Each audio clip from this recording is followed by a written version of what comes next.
Buat kawan Rocky Gerung. Tapi ketika Bapak di forum terhormat ini mengatakan Pancasila bukan ideologi, sebagai Ketua Umum DPP Gerakan Pembinaan Pancasila, saya menolak dan meminta orang seperti Bapak tidak bicara tentang Pancasila. Tadi saya terangkan bahwa Bung Karno menyebut falsafah, dia menyebut ideologi, tetapi bukan official ideologi dari negara. Kan gak pernah ada keputusan MPR bahwa Pancasila itu ideologi negara tuh. Karena berbahaya. Negara yang berideologi itu cuma dua, fasisme dan komunisme. Kita terbuka untuk berargumentasi itu, kita pakai bahasa dan boleh aja pakai tekanan-tekanan agak marah boleh, tetapi kita balik pada akal sehat lagi tuh, bahwa semua yang didalilkan itu harus diperhatikan logikanya tuh.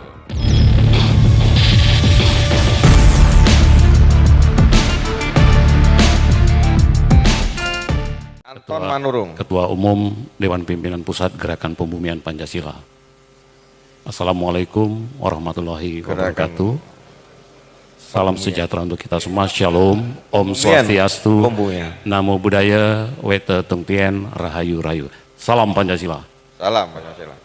Merdeka. Merdeka. Saya memberi apresiasi luar biasa. Baru pertama saya hadir di Kongres Pancasila dan saya sedikit memaksakan diri dalam situasi terbatas, harus hadir di sini dari Jakarta. Jadi thank you, matur sembah nuwun, Dr. Agus. Baik, saya mungkin tidak bertanya, tapi ingin melakukan discernment dan diskursus. Yang pertama buat kawan Rocky Gerung. 4 tahun yang lalu saya sudah menyatakan di YouTube tentang pernyataan Rocky Gerung. Saya prihatin, mohon maaf pada seluruh forum. Untuk kesekian kali Bapak mengatakan bahwa Pancasila bukan ideologi. Tolong Pak, mari kita sama-sama membaca dokumen negara. Dan tadi Bapak mengatakan, sorry ya, ini forum akademik ya. Tadi sahabat saya Pak Saribu juga sudah mengatakan, ya mirip seperti Habib Rizik katanya. Guyonan Bapak sebagai badut ideologi kami hormati. Good, very good. Tapi ketika Bapak di forum terhormat ini mengatakan Pancasila bukan ideologi, sebagai Ketua Umum DPP Gerakan Pembinaan Pancasila, saya menolak dan meminta orang seperti Bapak tidak bicara tentang Pancasila. Tolong Pak, camkan Pancasila, pidato Soekarno, 1 Juni 1964. Saya membaca kalimatnya saja. Supaya tidak kesekian kali Pak, di YouTube 4 tahun yang lalu saya sudah ngomong. Supaya kita tidak gelap ideologi Bapak. Kita datang ke sini, saya hormat sekali dengan kongres ini. Soekarno mengatakan, mohon kita dengarkan bersama, mohon maaf, mohon sewu, para senior, para guru besar, tokoh Pancasila. Bangsa Indonesia sejak proklamasi mempertahankan secara gigih panji-panji Pancasila, dan akhirnya kita semua dapat memenangkan landasan Pancasila sebagai satu-satunya ideologi nasional progresif dalam revolusi kita. Silakan Bang Rocky. Oke, terima kasih. Ada banyak pertanyaan yang sifatnya, saya carikan istilah ya, cemas dengan keterangan saya tuh. Kenapa takut mengatakan bahwa Bung Karno mengumpulkan, mengkompilasi pikiran-pikiran dunia, lalu dituangkan dalam 5 sila itu? Tadi saya katakan itu tidak asli Indonesia. Demokrasi tidak asli Indonesia. Yang dimaksudkan Bung Karno itu adalah pergaulan dunia yang dihidupkan oleh kompetisi, oleh persaingan pikiran. Negara kita basisnya feodal. Kan bukan asli Indonesia kan? Sampai sekarang masih feodal tuh. Jadi ide demokrasi itu, sebut aja ide sila keempat itu adalah hasil adaptasi Soekarno untuk dijadikan pegangan, bukan ideologi itu. Demokrasi itu bukan ideologi. Jadi kalau sila keempat ada demokrasi, lalu dianggap Pancasila itu ideologi, itu langsung bertentangan. Demokrasi itu membuka peluang untuk semua ideologi bersaing. Itu dasarnya Pak Manurung tadi. Boleh nggak Pancasila dijadikan ideologi? Boleh. Tetapi akan ada negara otoriter, tidak boleh ada persaingan pikiran. Padahal Pancasila ada diskursif sifatnya. Tadi saya terangkan bahwa Bung Karno menyebut falsafah, dia menyebut ideologi, tetapi bukan official ideologi dari negara. Kan gak pernah ada keputusan MPR bahwa Pancasila itu ideologi negara tuh. Karena berbahaya. Negara yang berideologi itu cuma dua, fasisme dan komunisme. Mau nggak ada semacam tuntunan berideologi sehingga baju mesti sama, konsumsi mesti sama, tuh parfum mesti sama. Kan itu bertentangan dengan kemajemukan kita bangsa ini, Pak Manurung tuh. Nah kalau misalnya mau dinyatakan sebagai ideologi, ada problem teoritis juga. Ideologi itu mesti koheren, nggak boleh retak. Sila pertama itu ketuhanan yang Maha Esa. Sila keempat itu demokrasi, kemajemukan. Boleh nggak orang tidak memakai hak untuk beragama? Konstitusi itu mengatakan agama adalah hak, bukan kewajiban. Agama menjadi kewajiban ketika sila pertama itu didalilkan di dalam versi syariat Islam. Kewajiban menjalankan syariat Islam bagi pemeluk-pemeluknya itu sudah dihilangkan. Karena dianggap itu nanti akan ada problem ke depan itu. Jadi memang Pancasila itu bukan ideologi, bukan saya tidak menginginkan, tapi dua hal saya mau terangkan. Tidak diresmikan di dalam undang-undang. Itu adalah wacana. Kata ideologi di situ dalam pengertian itu pandangan hidup. Karena itu sering Bung Karno bilang Weltanschauung dalam bahasa Jerman, atau bilang Vision de Monde dalam bahasa Prancis tuh. Jadi tidak ada yang stabil di dalam pemaknaan Pancasila. Itu posisinya begitu. Yang kedua, memang tidak digali dari bumi Indonesia, apalagi dalam bahasa Sanskerta. Anda baca di Bung Karno itu mengkoleksi bacaan Jerman, Prancis, Inggris. Tapi dia nggak bisa berbaca Sanskerta.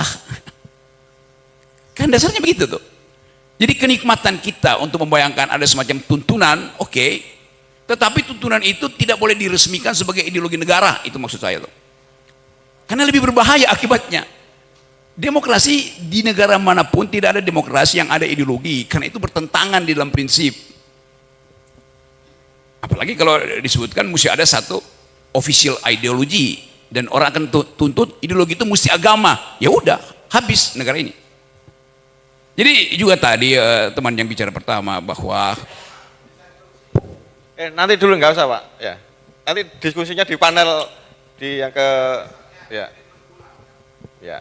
Kasih kesempatan untuk ngomong dulu ya. Silakan Bang. Oke, saya lanjut ya.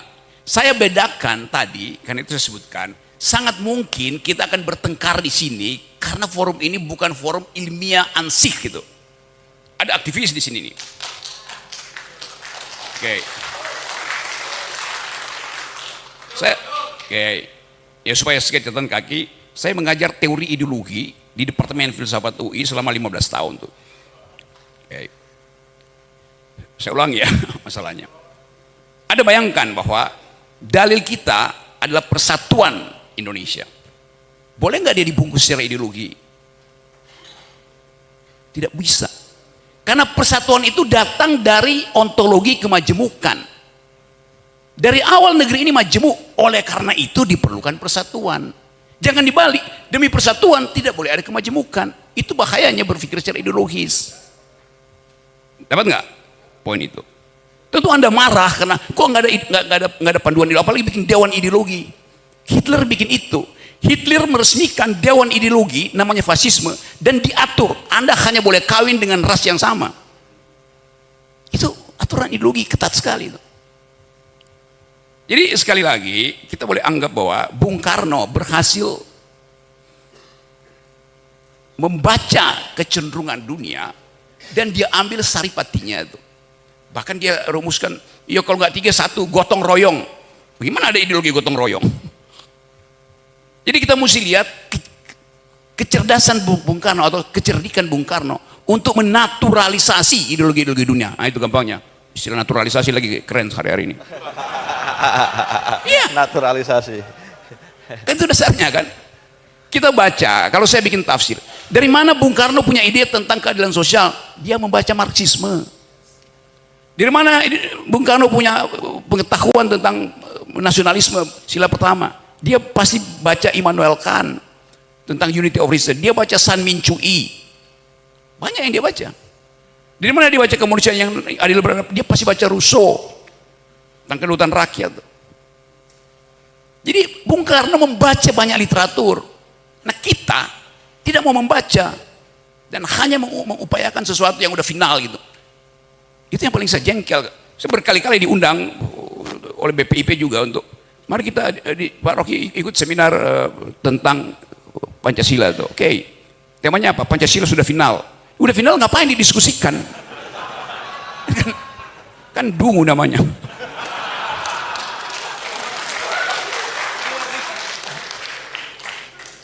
Jadi saya menginginkan ada panduan bernegara, ada semacam moral code yang kebetulan paling bagus adalah Pancasila. Udah saya terima itu. Tetapi mempersoalkan Pancasila sebagai ideologi, oke, itu akan ada debat panjang tuh. Saya sudah pernah menulis panjang lebar tuh di majalah Prisma apa soal begituan. Jadi silakan baca, Bapak. Jadi referensi kita terhadap ideologi itu bahkan mesti masuk sampai pada pemeriksaan psikoanalisis. Saya mesti kasih lakang di situ, saya kasih Althusser, saya kasih macam-macam tuh, supaya terlihat bahwa itu ideologi itu, dan itu tidak mungkin. Satu waktu mungkin ada orang yang berpikir, ya lebih baik Pancasila itu dibiarkan terbuka daripada ditutup sebagai asas tunggal. Itu dilakukan oleh Pak Harto. Pancasila ditutup dalam versi Soehartoisme, itu dasarnya.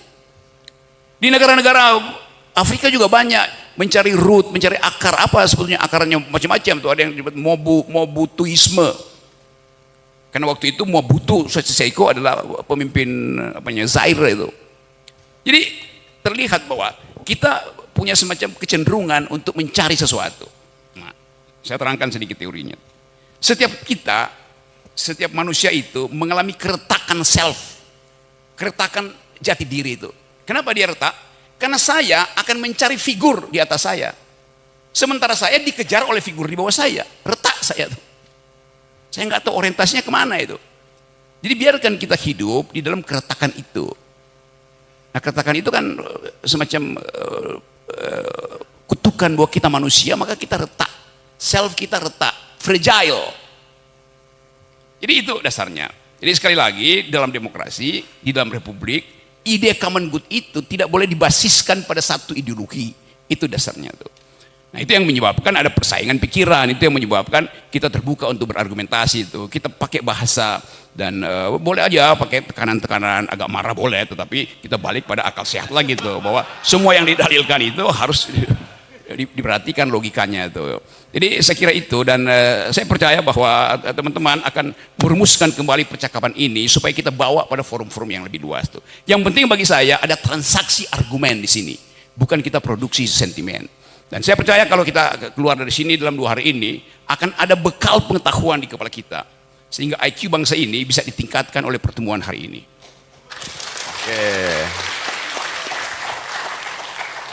Bahkan saya bisa pastikan kalau jumlah IQ di ruangan ini kita kumpulkan, ditukar tambah yang ada di Senayan, masih ada kembalian di sini. Terima kasih Pak Rocky. Ya. Oh, ya.